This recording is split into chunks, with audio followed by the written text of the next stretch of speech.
to Gammadaa show. Tonight we're gonna welcome a true African boy, a Ghanaian YouTuber and content creator, Africa to the world, Wode Maya. Wode Maya, welcome, welcome. Gammadaa. Gammadaa.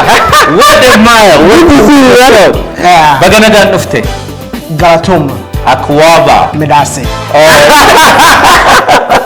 Thank you, bro. Welcome to the show. Thank you so much for having me.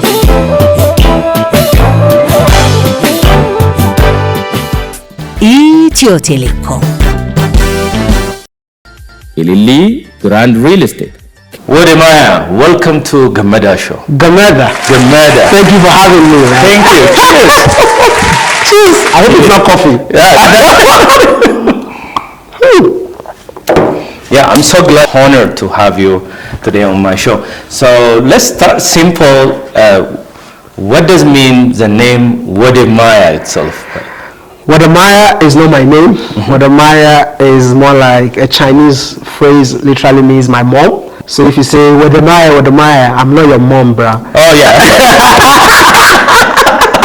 I'm not your mom. So whenever I say Wode Maya, that means my mom. Oh my goodness. Yeah. So every day I'm saying my mom. All the time. Why you want to use this name, bro? Because I'm an engineer by profession. Okay. And I decided to do engineering plus also YouTube, but my dad was so against it. And my mom was like, you know what, I'm going to help you convince your dad. And my mom managed to convince my dad. Okay. And my dad gave me his blessings. So the day my dad gave me his blessings, I decided to honor my mom by changing the name of the YouTube channel to Wode Maya. So you want to honor your mom? That's it. That's why you change it. Yeah. So why not you change this name in your typical language or your native language? Because I was based in China that time. My story started from China. I mean, China has a special place in my heart. So everything started from China. So when I was there, the word Wode Maya too, it's like very funny, you know. When you say Wode Maya, you can even get food for free. Yeah. Oh, really? It's like in Ethiopia, you say let's talk about like.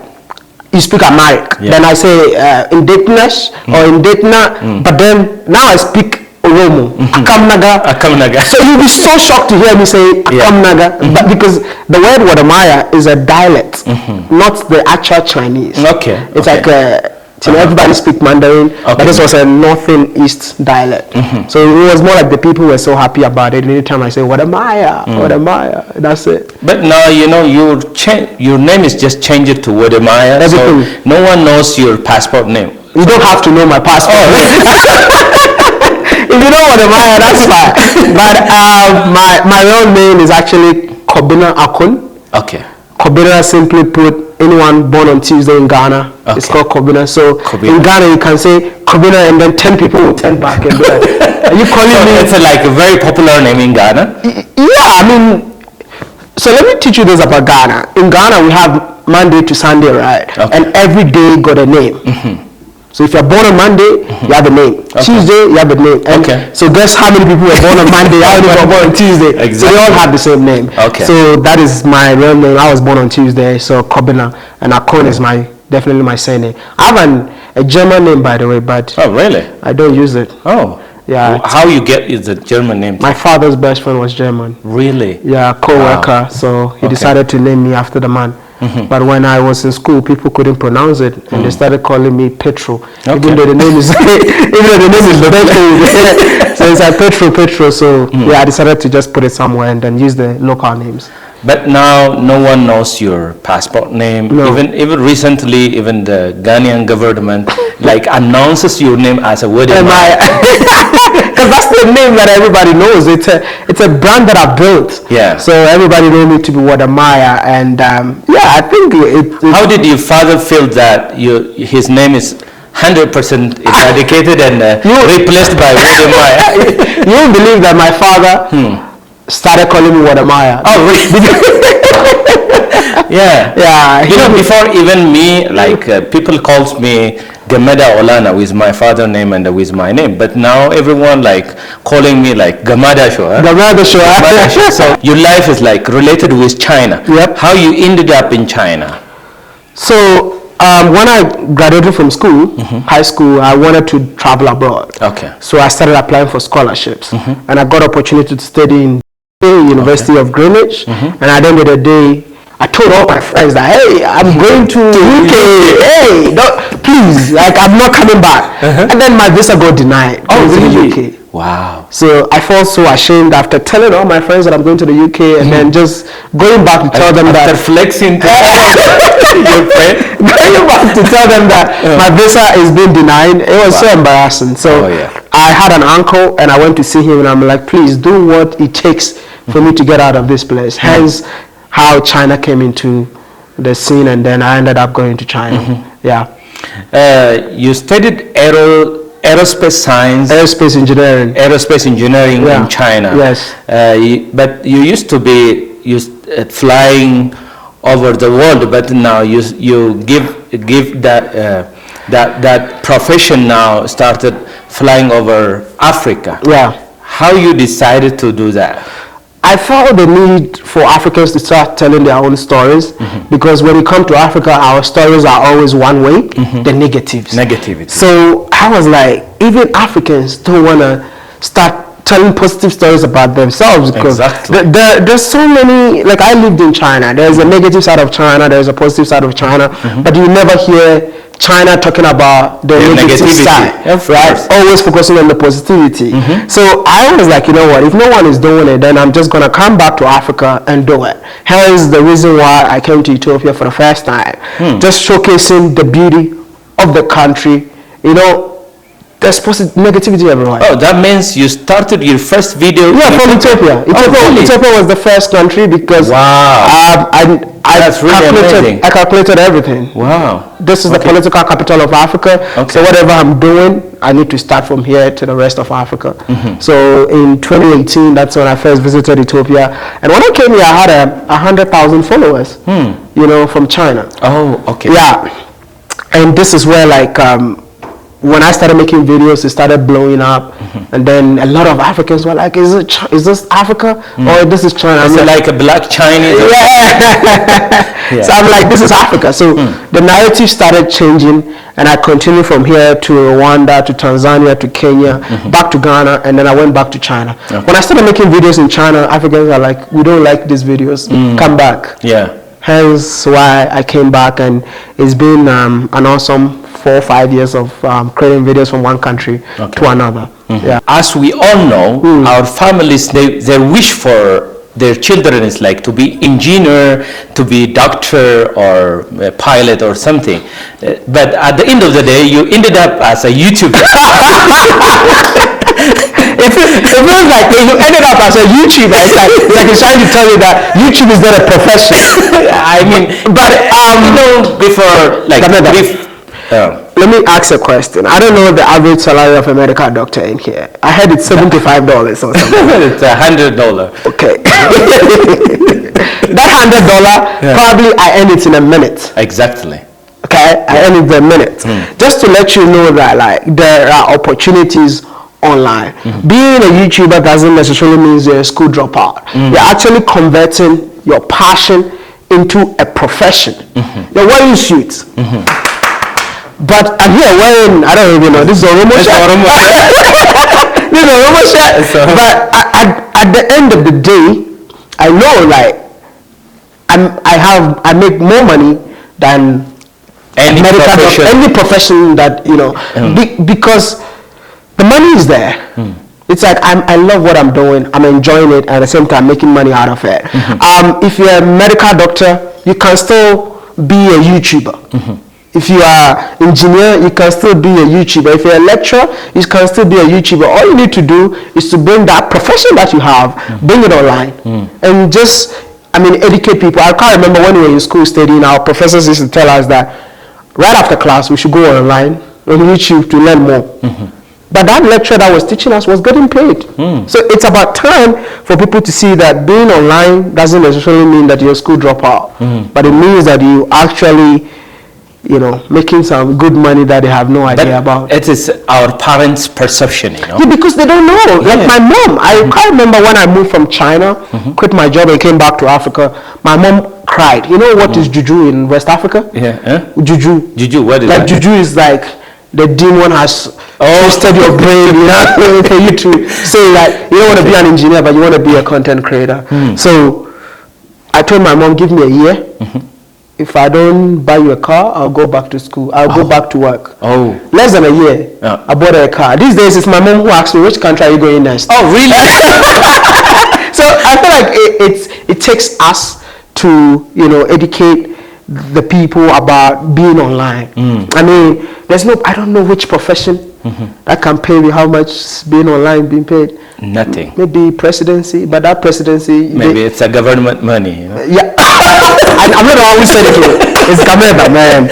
Yeah. Do you remember your first video you uploaded on YouTube? Yeah, salam. Salam. And Nash? Dalali.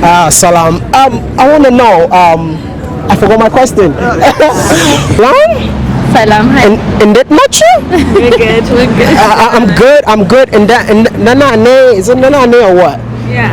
Man, it's so difficult. Is it okay to hold somebody in Ethiopia like this? Is it okay? Yeah, it's okay. Oh my God, I love Ethiopia, man. So how did you see that video now? Do you laugh at it, or do you want to hide it from the public? Why should I don't think I need to hide any video. It shows how far I've come. It shows the journey that you always have to trust the process. I remember my first video. Bro, today I watched my first video. I'm like, what was I doing? The same thing that when I watched my first video I did. You were like very small. Your hair, everything is like. Only country in Africa that was never colonized, Ethiopia. I am here in Addis Ababa, one of the beautiful cities here in Ethiopia. This city is so unique, so amazing, so beautiful, lively. You know what makes Ethiopia so unique? I'm going to tell you what makes Addis Ababa totally different. Oh God, you know, it's beautiful to see the evolution, you know, like how you transform from this. I quite remember my first time I had 500 views. Bro, I used to live on the 6th floor. I ran from the 6th floor to the 1st floor, celebration. I had 500 views, you know. 500 views. But today, I think... Like 500 views is like within a second or something like See, so I always tell people, like, I don't need to delete that. Yeah. Once you started, you don't have anything. That's it. What was your first challenge to start the videos, by the way? So, one, I didn't have a camera. Proper camera? No cameras. No camera? No, not even a phone. Oh, you started with your phone, or? Yeah, so me, when I went to school, I had a phone that looked like a calculator. Maybe if you look for that picture, you'll see it. I can share the picture with you so you to see. My first time I was in China, you see that phone, Samsung, that's a calculator phone. Yeah. So we had a friend who had a camera, see, camcorder, those cameras. Yeah. And he was more like the professional videographer we've ever had on campus. You know, so he came and said, let's go out and shoot something. I went out, we all filmed. It was just us having fun. And then they gave me the footage. I didn't know where to save it. I didn't have a laptop. I didn't have anything. Wow. But we had Hisense, the TV Hisense. Yeah. So the TV Hisense, our school was one of the schools that they tested it when I was in school in 2013. Okay. So I had this pen drive. They copy it, and then we put it behind the Hisense TV just to watch the video. Just simply without editing? No, just put it there, and then at the end of the day, we just uploaded it online, and that's how my first video went online. It didn't go online for people to watch. It was just for sharing the links to my friends, and then people started laughing. Oh, you're funny, you're funny. Then I was like, you know, let's create another video. When I started creating the video, no one was laughing again. It's like, sorry, bro, this is not funny. But I never gave up. I actually used the criticism as my source of inspiration. And here we are. Today, most of them sees me and they'll be like, we're so proud of you. So glad that you never gave up. Yeah. Do you think your education in China like shapes you, how you see African and you try to change the narratives on Africa? I think I'm so glad I went to China. First, because of what China did to my mindset. China made me believe in myself. China made me believe in everything, that I can do everything by myself without me feeling inferior. So I learned that, spent time with Chinese people and all of that, and because of that, I took everything that I'm doing to the next level. I mean, in China they work 24/7. In Africa, we work like 8 to 5 or 9 to 5, any of that. So I used that mentality and I brought it to Africa. And also, in terms of how Chinese people get things done, I learned it from them, and I decided to come and get things done. Africans don't respect time. We don't respect time. Chinese people respect time. Yeah. Chinese people always put Chinese first, despite their differences. Africans will kill each other based on their tribes. Tribes, yeah. You know, and it's just so sad. So me, as I sit here, I don't see any tribe. I really see myself as an African. If I go below, I go Ghana. That was it. Because I learned that in China. They have their own differences. They have a minority. They have everything. But the focus of them is prosperity. Are we putting our tribes aside and focus on prosperity? No. So I think that shaped my mind in terms of how I talk and how I do my things. Yeah. So you started making videos on Africa. Yeah. You know, your inspiration is started from China. Yes. But when you started filming videos in Africa, there are so many challenges. What is the biggest challenge in Africa, filming videos and making content? First of all, visa is a restriction. I can't move from one country to another without applying for visa. 2, Africans don't believe that an African has to promote Africa without being paid. 3,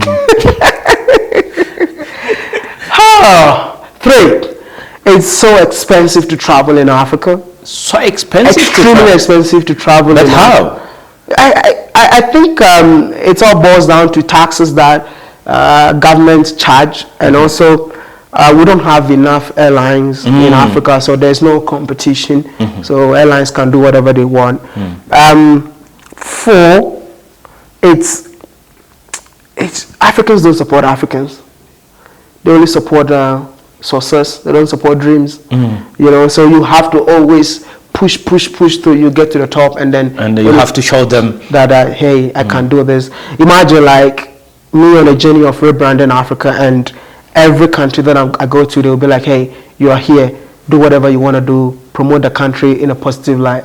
But it's not like that. You even send them messages, letters, everything, they will ignore no one reply. And when you release your videos and you see Ministry of Tourism of this country sharing your video as if you never send them a message. You know, the challenges are many. I was arrested.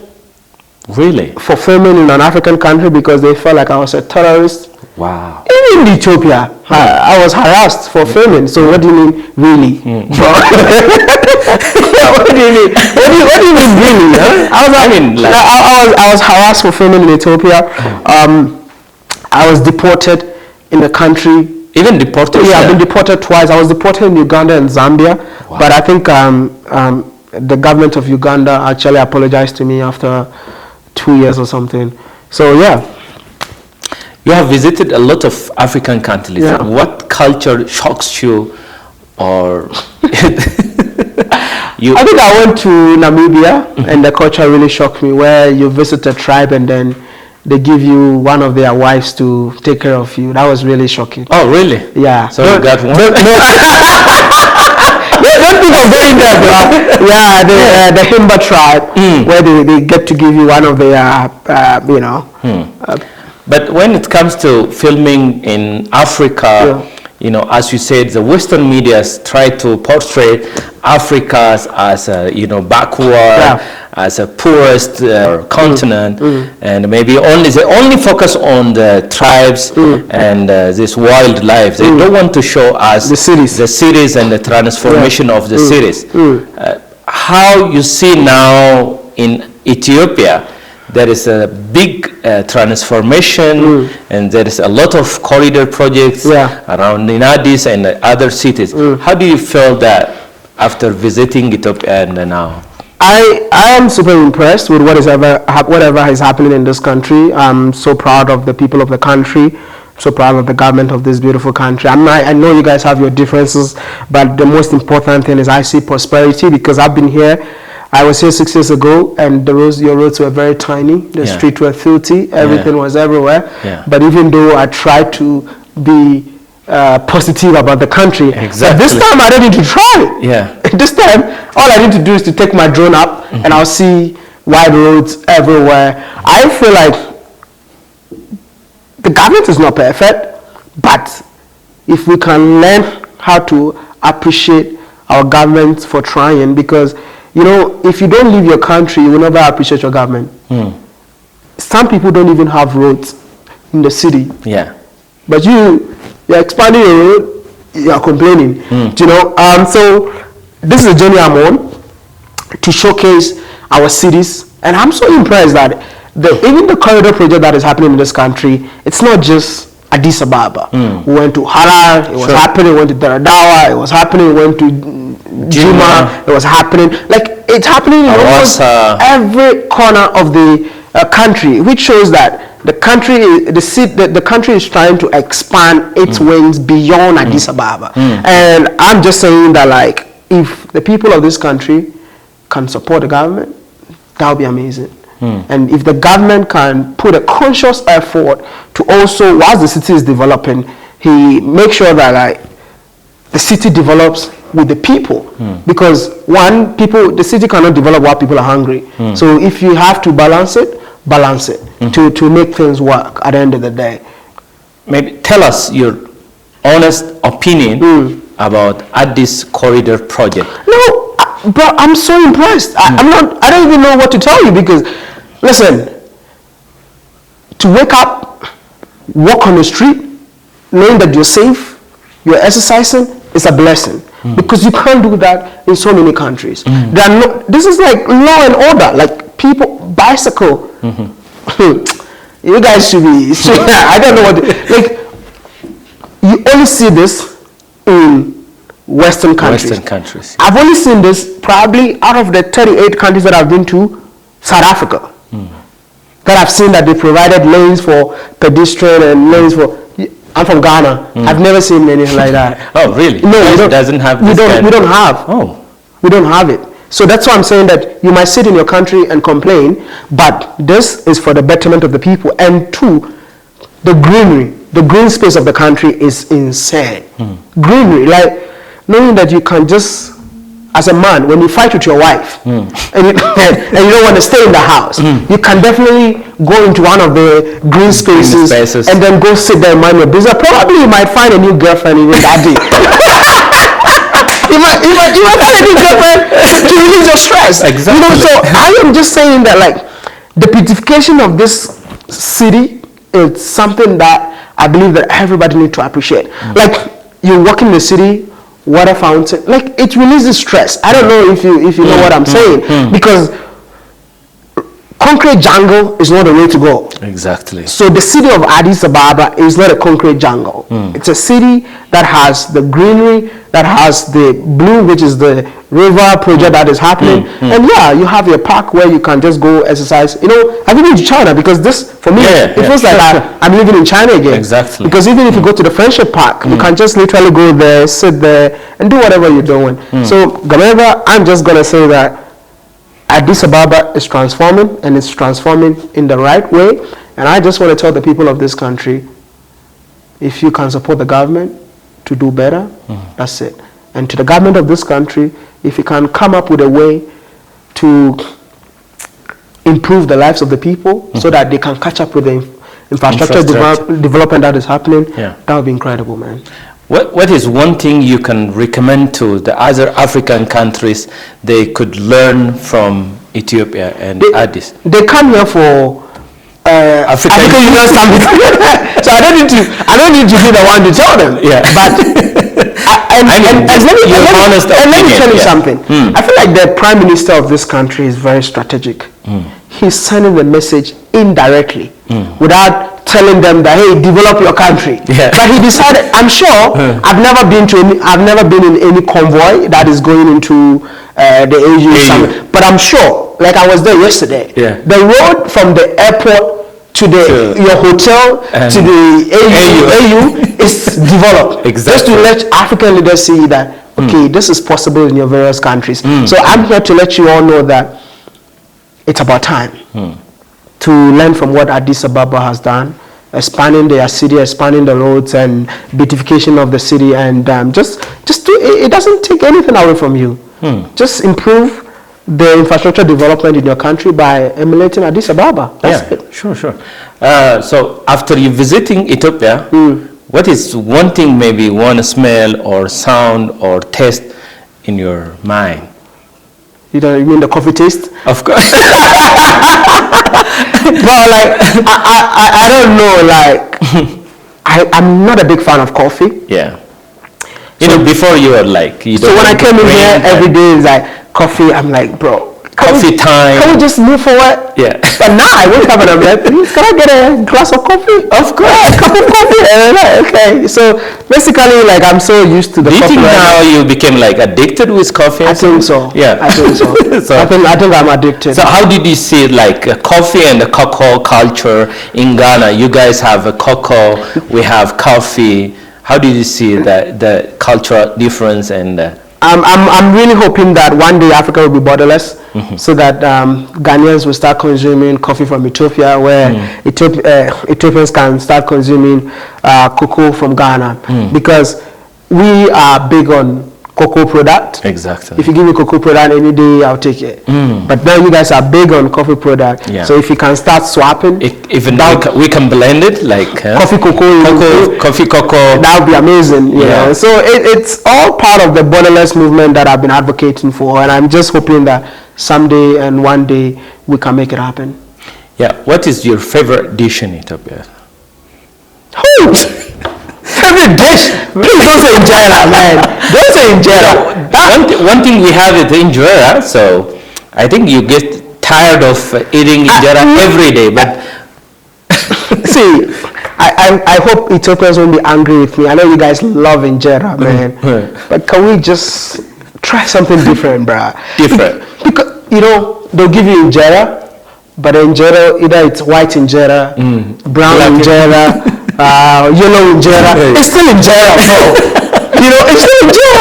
So I'm just like, you know, sometimes even the injera, I think they make it like a biscuit. Yeah. I'm like, literally, injera is all you have. Yes. When we went to Makele, I was like, what is this green thing that is covering? I'm like, oh, that's a beautiful grass. Yeah. And then you told me this is teff, this is injera. Yeah. I'm like, no, that's the reason why every day you have to eat injera. Exactly. But if you ask me my favorite meal in Ethiopia, none. I'll go for the tips. Maybe. Tips? Yeah, tips without injera. Tips without injera. Tips without injera. I feel like I tried so hard to eat injera, but I couldn't get used to it. Yeah. So like I put the injera in my mouth and it's like sour and I have to take it out.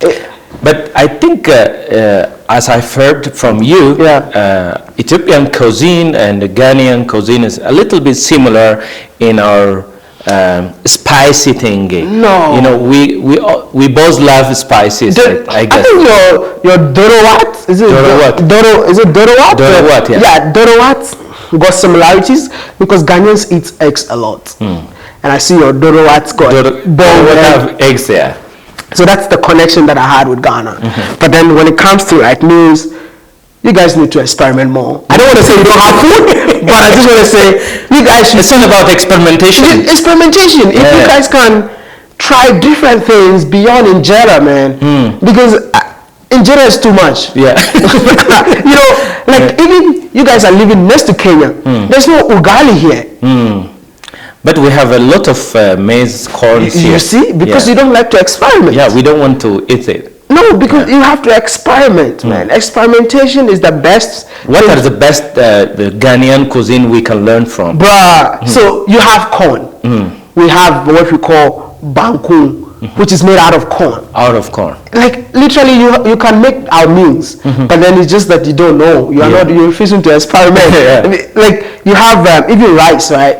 Rice, we have almost 10 different ways of cooking rice. Just rice alone.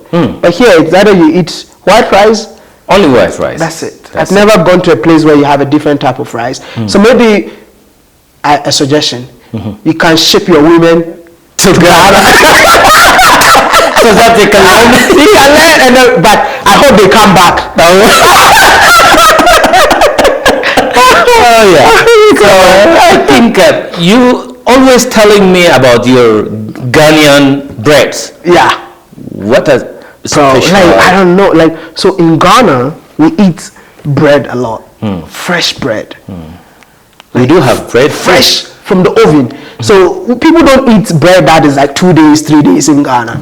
They just get it fresh from the oven, and it's so affordable for everyone. And we have this culture where every neighborhood actually making machine or oven. So it's like you get opportunity. You can be in the village and still get a fresh quality bread to eat. But here the bread is like so dry, hard, no taste. I'm not saying all this. I'm just like, Yeah. I was telling you, I really understand. and I wish I can open a bakery called the Maya Bakery. My bakery. Yeah, come and eat my fresh bread. Wow. Yeah, so maybe we can do that. We can do that. Yeah, it's a good business. Why not? We can open it, and when you start eating my bread, you won't buy bread from anywhere. Sure. let's try. No, of course. We can bring someone from Ghana, and we can start here. Even I think when you do that, people will stop eating injera. Oh really? Oh, we will try. No, but Abdi loves injera so much. I know. So this is like you get this all experience through traveling. Yes. But people who don't want to travel, even though they have more money in their hands, they don't have the experience to go travel, to explore, and to know the continent and different countries.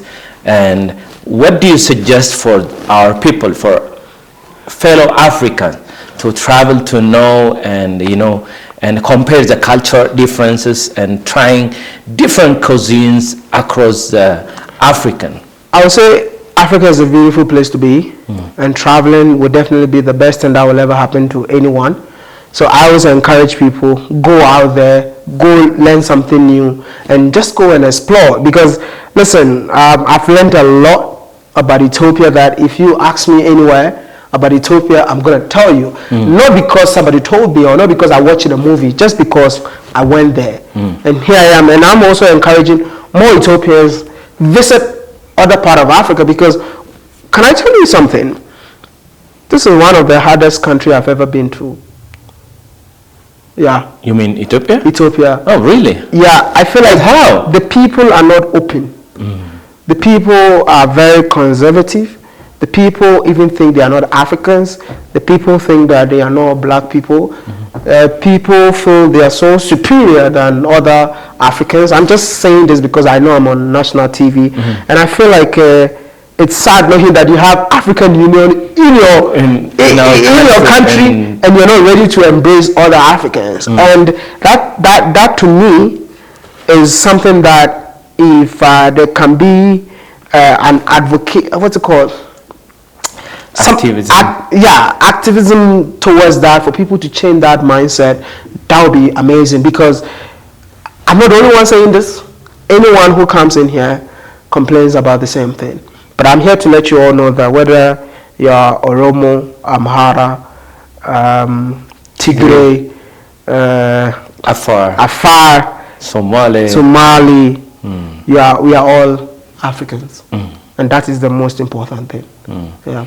After all these travels, what is one thing that can unite Africa?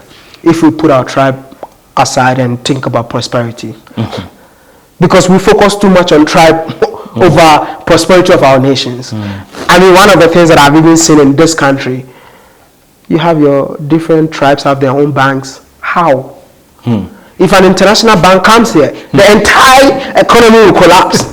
Are you aware of that? Yeah. You know, tribalism is something that destroys economy.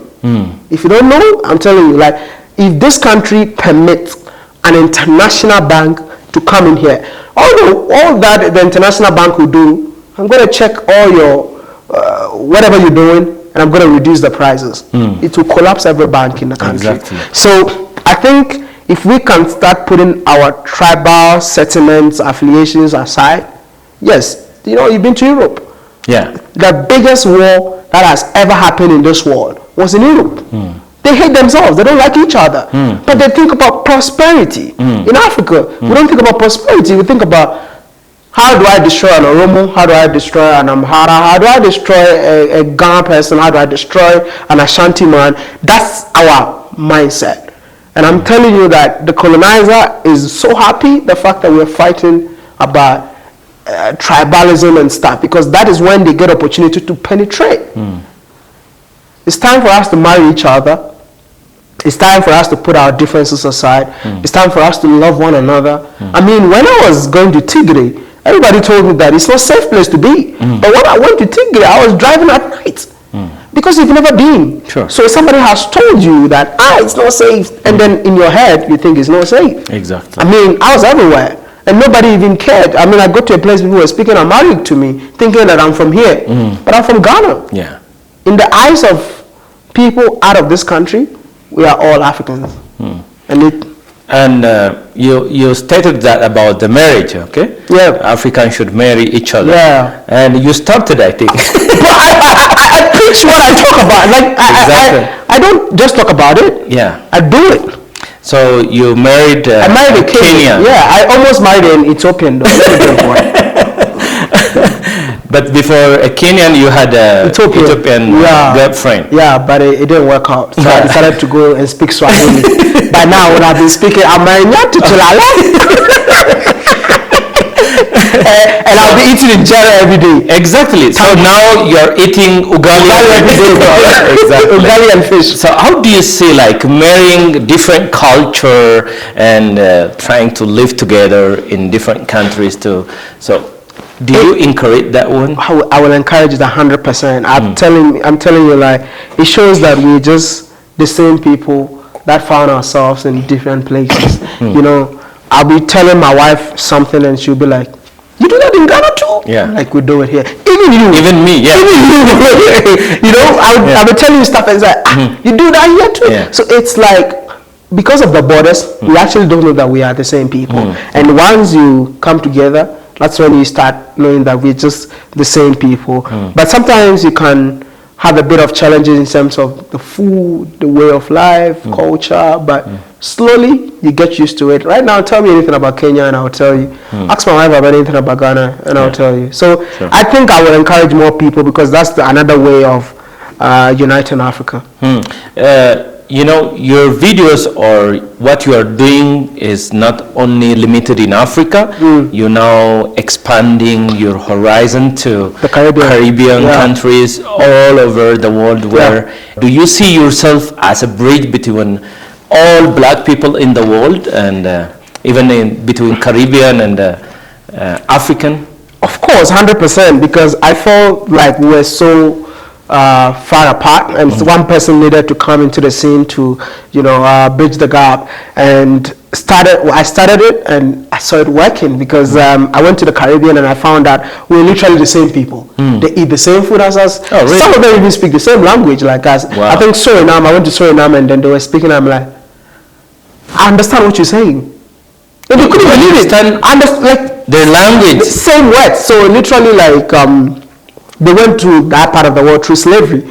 So before slavery, even slavery started from Ghana, right? Yeah, West Africa, West Coast. So they were taken from different part of West Africa, and then they took them there. So because of that, they put their different languages together to form a language. So when they are speaking, you can pick a language from Ghana, you can pick a language from Congo, you can pick a language from, because I don't speak all those languages, I could pick the Ghana but you can hear some of the words. Yeah, I mean, like they have what you call the Akwaba in Ghana, which means welcome. Welcome. They have what they call the Gidi Gidi, which means don't be rough. Like that's what we also say. It's the same as how Nigerians say it. So it's the same language. Just that like they've been away for over 400 years. So it got distorted and all of that. Even the way of getting married is the same as our culture. You know, everything is just us. So I felt the need of bringing us closer to each other. I remember just a few days ago, somebody posted, she went to the Pacific. And then she got there and everybody was asking her, are you Wode Maya's sister? I've never been to the Pacific. Pacific is the Papua New Guinea, the Oceanic country. Papua New Guinea. Papua New Guinea is around Indonesia, right? Indonesia, part of Indonesia. Exactly, that side, all those areas. So and also black people. Black people are there. And those people watch my videos from the continent of Africa.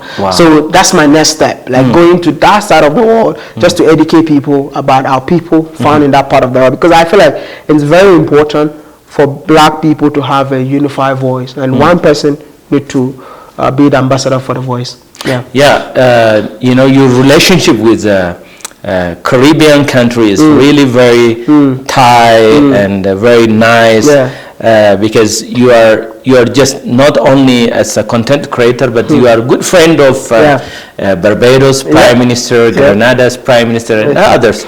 So using this connection, what you gonna do in the future, or like connecting these two people to, what's your plan?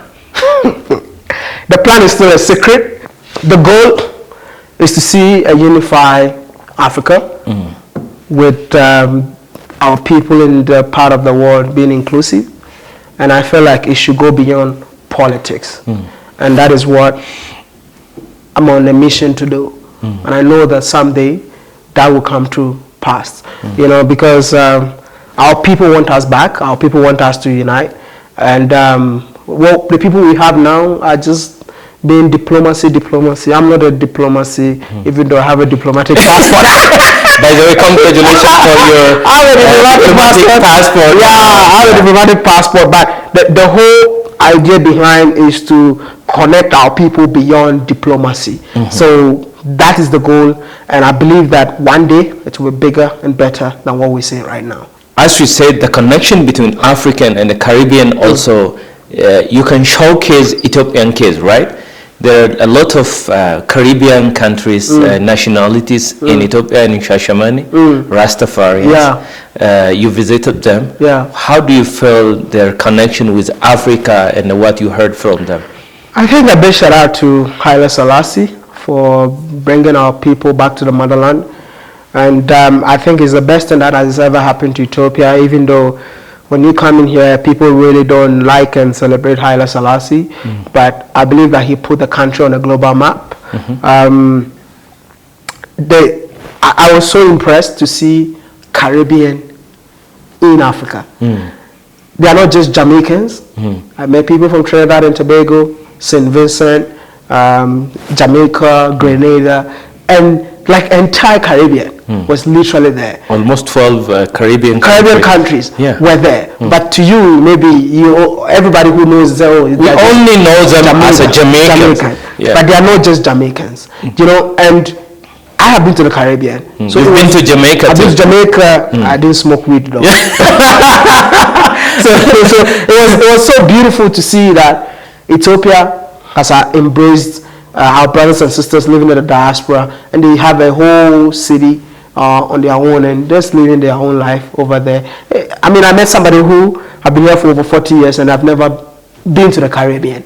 So he calls this place home, and Africa is home because Africa belongs to Africans in Africa and out of Africa. So I hope and believe that the government of the country will protect these people and expand the reach so that more brothers and sisters living in the diaspora, Americas, can call this place home and come and make this place their home. So you've been to Shashamane to visit Caribbeans. I hope you've learned some of Afan Oromo words. I think I went to a lot of Afan Oromo places. So many. It's so many. You guys have a big land, man. So now you can speak Afan Oromo, right? Of course. So what are the words you know now? Akamnaga. And the way they say Naga. Jita. Yeah, or is it Galatoma? Yeah, thank you. Oh yeah. So the elders from Shashamane also sent you a beautiful Oromo blanket. Oh, okay. As well as Oromo stick for a power. Oh, wow. You got diplomatic passport from Ghana. Now we're gonna give you Oromo power. Oh wow. This is taken as like, so our producer prepared the gift, so let her bring. Oh, that's the producer. Yeah. That's for me? Yeah. That's Oh wow. Do I have to stand? Yeah, you have to stand. Okay. So this is Okay. it's Wow. a blanket, it's a Oromo blanket. So when you get cold or something, you can use this one. I think you have one from Lesotho too, right? Yeah. So this Yeah. like, it feels like the Lesotho blanket. Yeah, this is our Oromo blanket. Okay. So this is Oromo stick. We call it boku. It shows a power. I feel like Jesus today. So now you're just a powerful guy. That's it? Yeah, that's it. I thought the producer was part of the gift. Oh yeah. Okay, thank you. All right. So you learned a little bit our language, Yeah. Afan Oromo language, Yeah. and maybe my audience want to know some of a Ghanaian words. So if we come to Ghana, maybe this is like the connection we can create. Exactly. Personally, I speak 2 different Ghanaian language. My tribe. Oh, what is your tribe, by the way? My tribe is a Fanti. Fanti tribe. Yeah. Okay. But How many tribes in Ghana? we have over 30 tribes in Ghana. 30 tribes. Yeah. Okay. But we have more like roughly less than 10 majority. So, but the biggest tribe in Ghana is the Ashanti tribe. Ashanti. Yeah. So we know about Ashanti on our history books. Exactly. Yeah. So I would teach you the Ashanti, how to say like etiseng. How to say how are you How are you? in Ghana? You say etiseng. It's the same. Etiseng Ghanaians etiseng. It's the same Ghanaians. And I know one word, Akwaba. Akwaba, it means welcome. Welcome. Akwaba Wode Maya. Welcome to the Gammadaa show. So Akwaba to Gammadaa show. Baganadan ufte Gammadaa. Gabanaga. Baganadan ufte. No, say it again. Baganadan ufte. Baganaga Mufti. Yeah. Gammadaa show. Baganaga Mufti Gammadaa show. Akwaba to Gammadaa show. Baganaga Mufti. Yeah. To Gammadaa show. Yeah, it's Wow. rough meaning for Akwaba. Okay. Nice. So, yeah, so we're so happy to visit also Ghana very soon. So it's this is the way we can connect Africans is through traveling. Yeah. But you're just inspiration for a lot of African YouTubers, African content creators.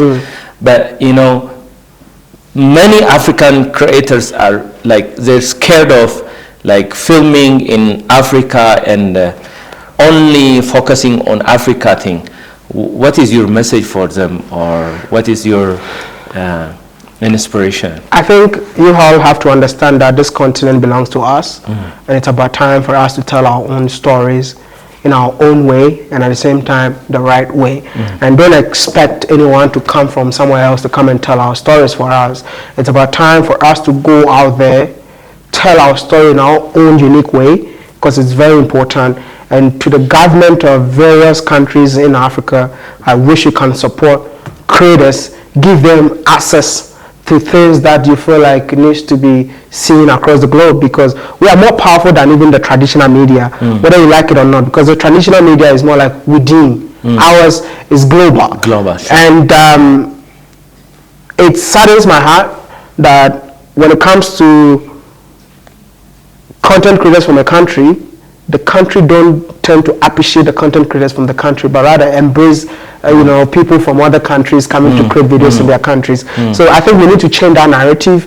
That's why I say a big shout out to the Ghanaian government, because this is the first time a content creator has received a diplomatic passport. I wish this thing started earlier, but there's always first time for everything. New things are changing. So I'm just hoping that other countries from different part of Africa can also learn from what Ghanaian government have done to encourage more creators within the country to push their country's narrative to the rest of the globe, because we are the right people to tell a better story.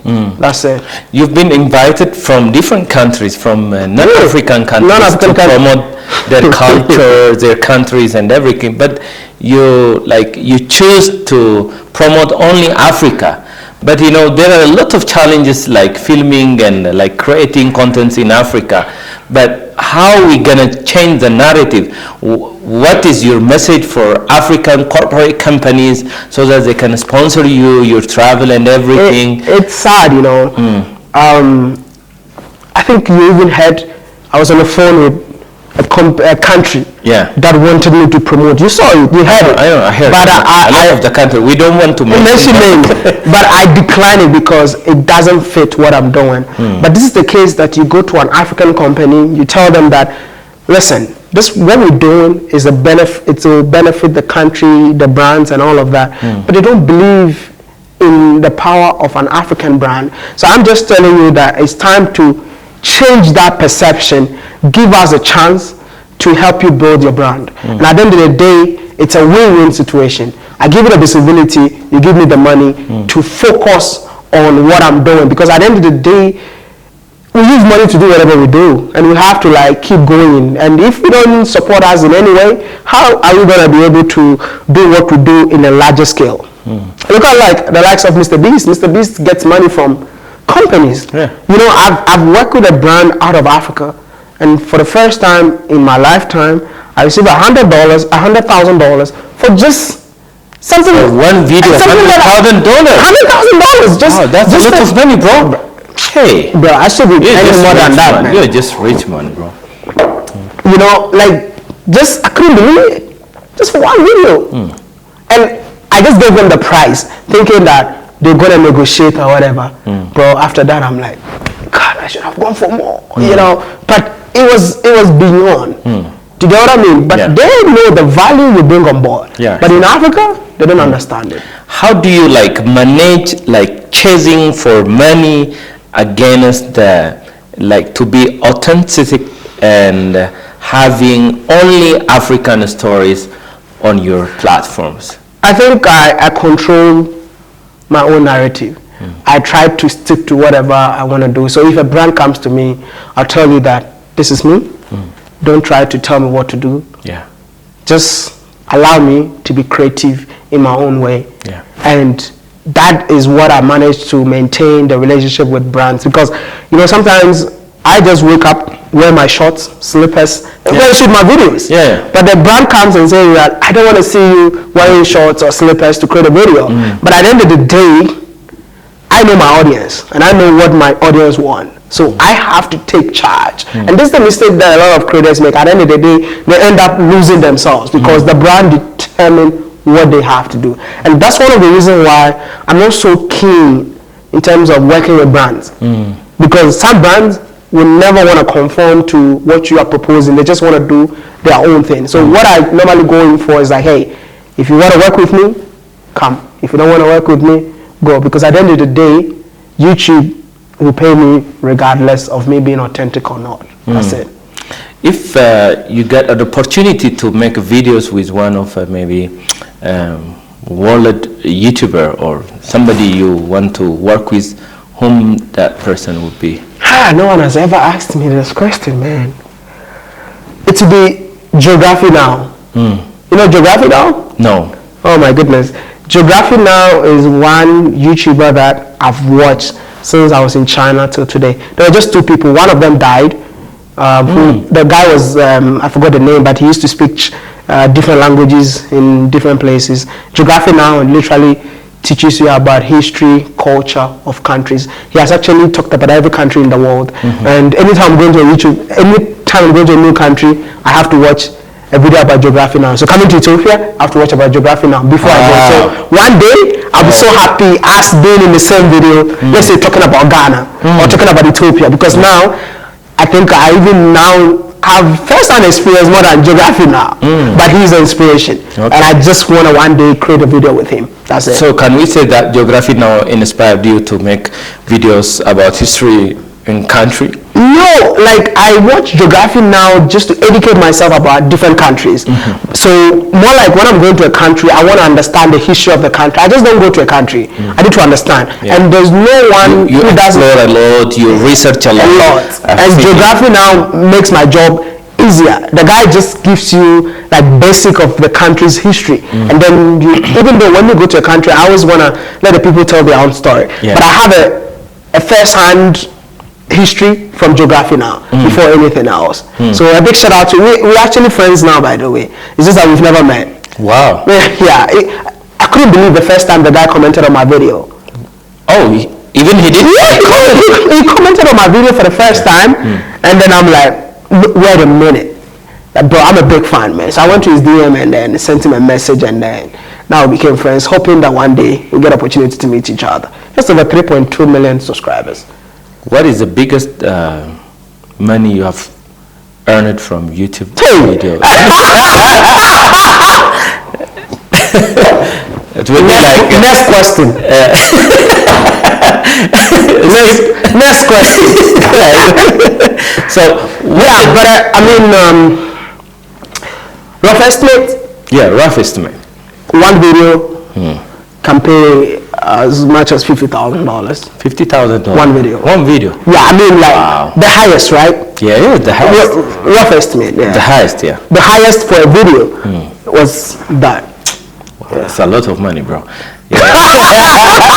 Like if we calculate it to Ethiopian bill, it's going to be like maybe 6 million or something like. Okay, but that's like one video.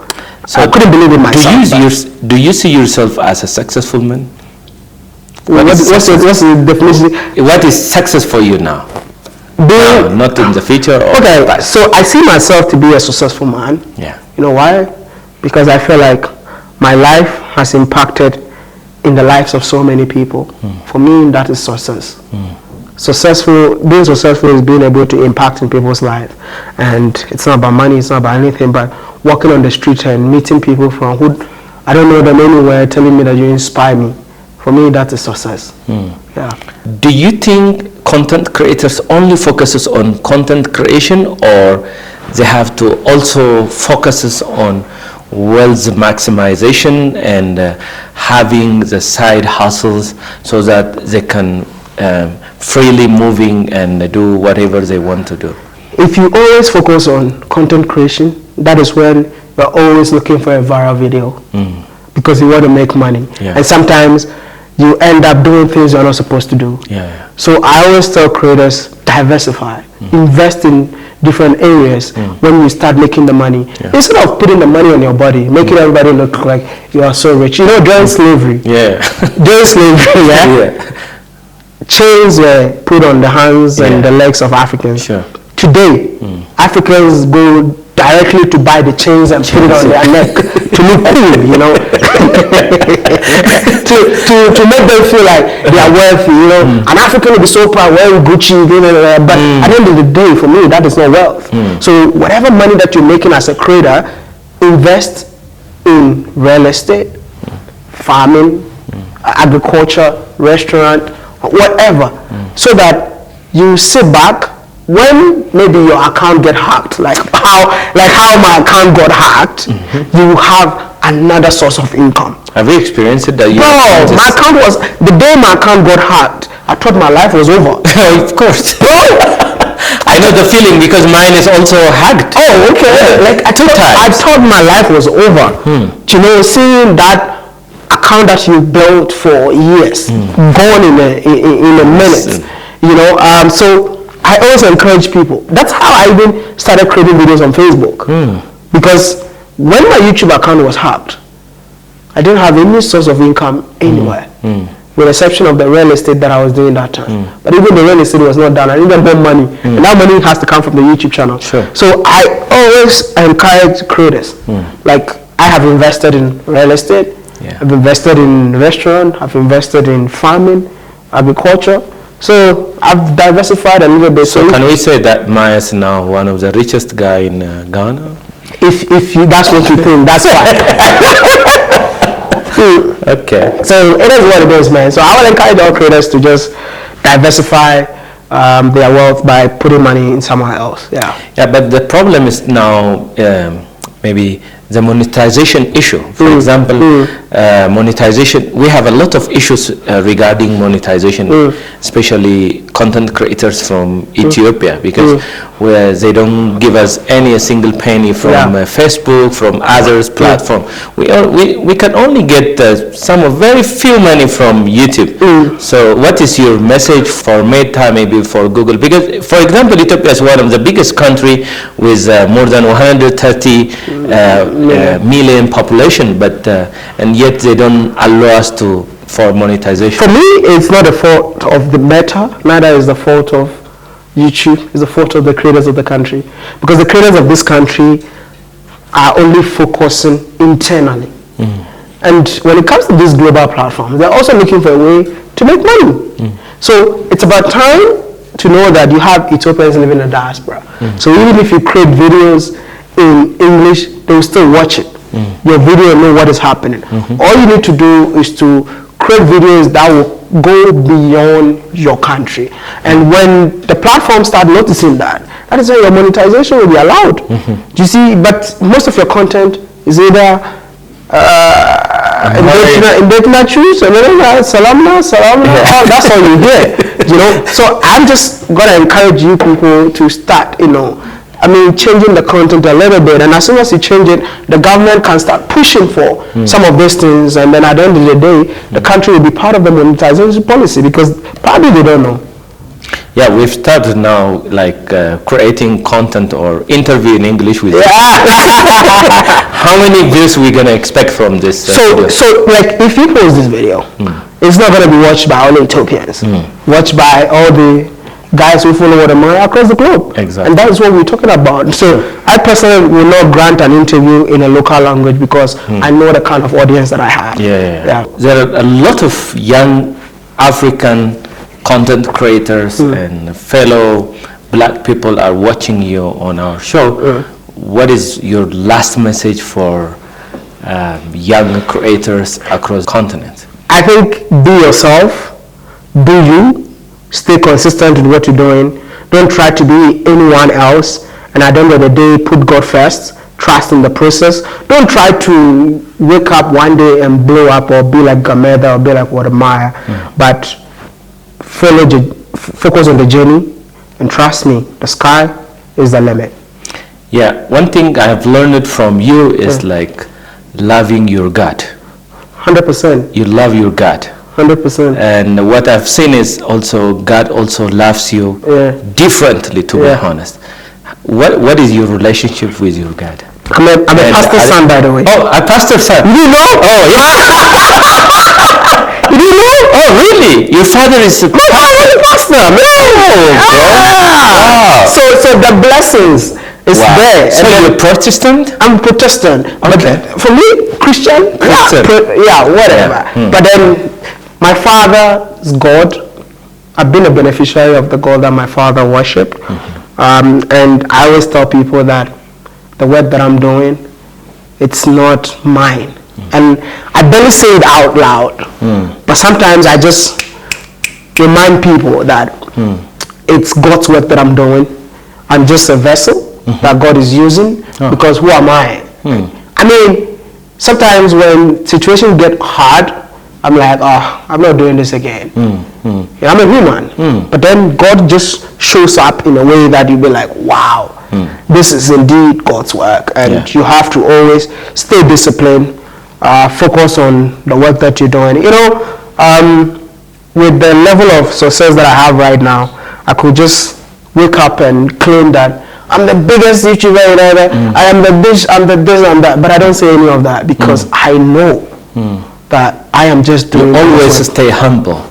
Because the job the day I rise beyond my maker, that's the last day I lose what I'm doing. So I know it, and I give credit every single day. So I wake up, walk anywhere I want, because I know that the job that I'm doing is not mine. So even when I hear people telling me that this guy is the biggest, I don't feel comfortable. I just listen, but I don't feel comfortable, because I know the day I accept that, that's the day I lose what I'm doing. And I don't want to lose it because I feel like a lot of people are going to benefit from what I'm doing. So I need to stay humble and let God do his work through me. That's it. That's really amazing message, bro. Everyone should follow. Maybe finally, what is WODEMAYA's last message for all of us? What we can learn from you, bro? And maybe your life principles and everything, including the one you said before. I want to say that whatever you want to do, it's possible. But never forget that without God, nothing is possible. So put God first, stay disciplined, especially sexual discipline. Especially sexual discipline, it's very important, you know. And above all, I'll just say that work hard, because hard work also pays. But the moment you start working hard, just slide a little bit of smartness in it, and you just be sitting in your house and living in your best life. If you're an African living in the diaspora, know that the wealth is in Africa, and it's about time for you to come and let's harness the wealth that we have together. No one will build Africa for us. We are Africans. This continent belongs to us. It's time for us to unify and build our own continent together. That's it. Thank you so much. Thank you so much for having me. Cheers, bro.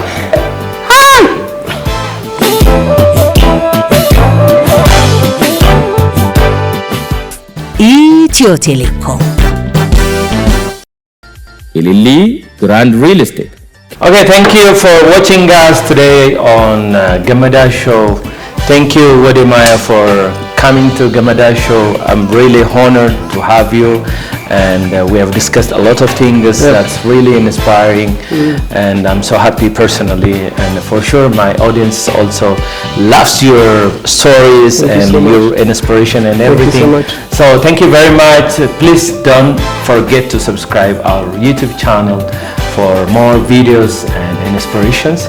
This is what we all have for today on Gammadaa Show.